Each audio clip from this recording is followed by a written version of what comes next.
Tanggal 6 Agustus 1945, kota Hiroshima dijatuhi bom atom oleh sekutu, dan pada tanggal 9 Agustus 1945, giliran kota Nagasaki yang dijatuhi oleh bom atom oleh sekutu pula. Kejadian ini memberikan penderitaan bagi rakyat Jepang. Pasukan Jepang semakin lemah dan pada tanggal 12 Agustus 1945, Soekarno-Hatta selaku pimpinan PPKI dan Rajiman Weddiodiningrat sebagai mantan ketua BPUPKI diterbangkan ke darat 250 km di sebelah timur Laut Saigon, Vietnam untuk bertemu Marsekal Terauchi.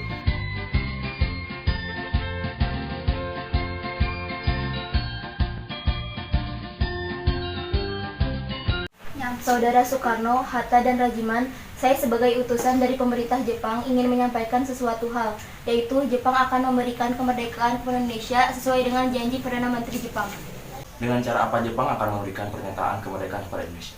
Dengan memproklamirkan kemerdekaan Indonesia, dan itu dapat dilaksanakan beberapa hari ke depan tergantung cara kerja PPKI. Benar, saya sangat setuju, karena PPKI adalah badan yang bertanggung jawab untuk menyusun proklamasi kemerdekaan. Saya sependapat dengan Anda, Bung, tetapi kita harus tetap menyelenggarakan proklamasi kemerdekaan Indonesia, Bung.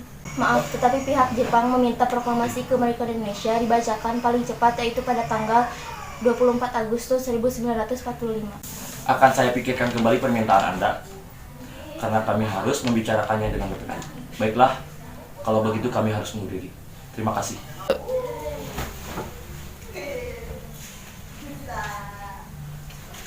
Setelah pembicaraan masalah proklamasi kemerdekaan di darat, 2 hari kemudian pada tanggal 14 Agustus 1945, Jepang menyatakan menyerah tanpa syarat pada sekutu yang ditandatangani oleh Menteri Luar Negeri Jepang Mamoru Shigemitsu.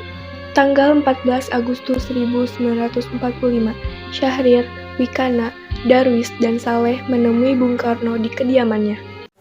Silakan masuk. Ada maksud apa saudara-saudara penuh? Begini, Bung Karno, Jepang telah menyerah dan kami meminta agar Bung Karno segera memproklamirkan kemerdekaan. Tetapi kan ada badan yang berhak untuk meluruskan itu semua. Maksud Anda PPKI? Betul, karena PPKI lebih tahu apa saja yang harus disiapkan.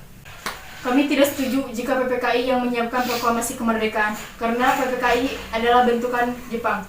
Kami tidak ingin kemerdekaan yang kita peroleh ada campur tangan dari pemerintah Jepang. Memproklamasikan kemerdekaan adalah hak dan tugas PPKI. Baik, kalau pendapat Anda seperti itu, kami mohon undur diri. Soekarno, Hatta, Ahmad Subarjo, Dr. Buntaran, Dr. Sanusi, dan Iwa Kusuman Sumantri yang hadir malam itu melakukan perundingan.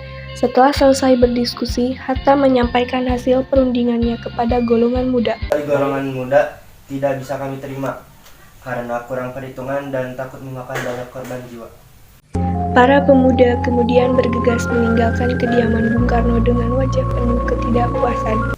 Baik, kalau Anda masih tetap ingin mempertahankan pendapat kalian, kami mohon undur diri.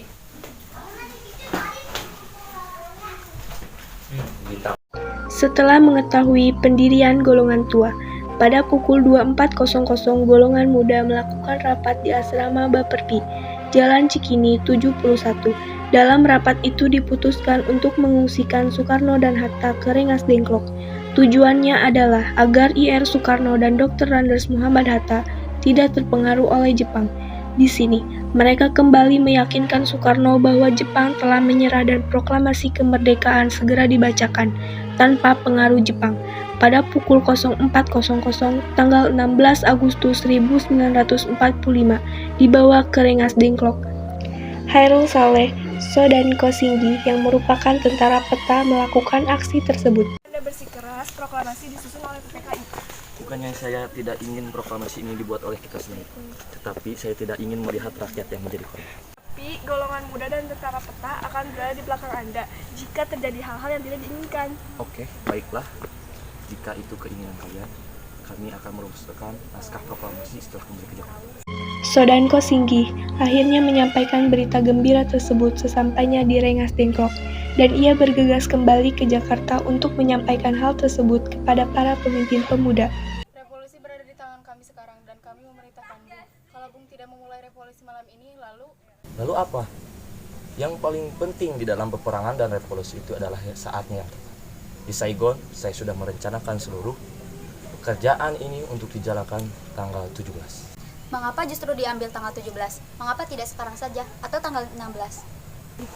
Saya tidak dapat menerangkan dengan pertimbangan akal mengapa tanggal 17 lebih memberi harapan kepada kami.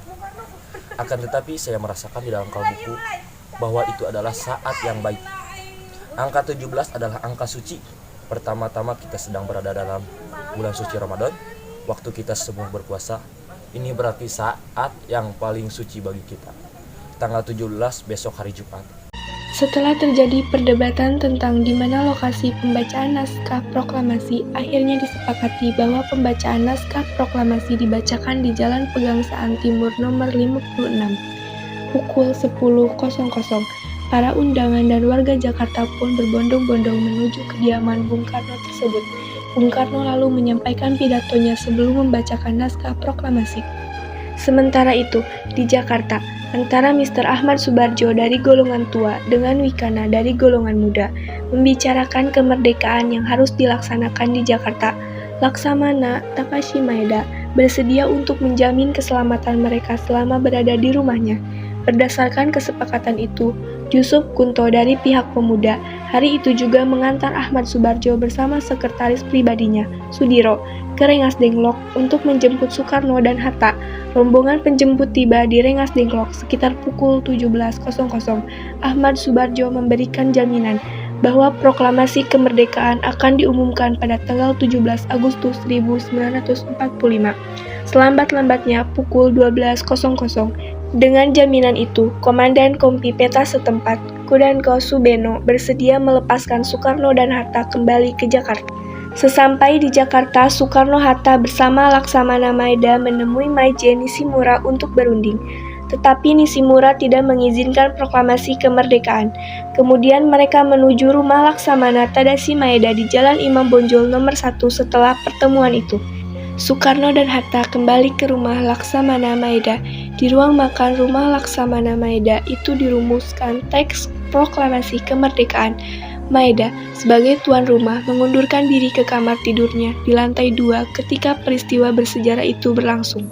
Soekarno, Hatta, dan Ahmad Subarjo merumuskan naskah proklamasi di ruang makan. Saudara-saudara, dengan ini kami menyatakan kebulatan tekad itu. Dengarkanlah proklamasi kami. Kami, bangsa Indonesia, dengan ini menyatakan kemerdekaan Indonesia. Hal-hal yang mengenai pemindahan kekuasaan dan lain-lain diselenggarakan dengan cara seksama dan dalam tempo yang sesingkat-singkat. Jakarta, 17 Agustus 1945, atas nama bangsa Indonesia, Soekarno. Demikianlah saudara-saudara, kita sekarang telah merdeka. Tidak ada satu ikatan lagi tanah air kita dan bangsa kita. Mulai saat ini kita menyusun negara kita. Negara merdeka, negara Republik Indonesia merdeka, kekal dan abadi. Insya Allah Tuhan memberkati kemerdekaan itu. Merdeka! Merdeka! Acara dilanjutkan dengan pengibaran bendera merah putih.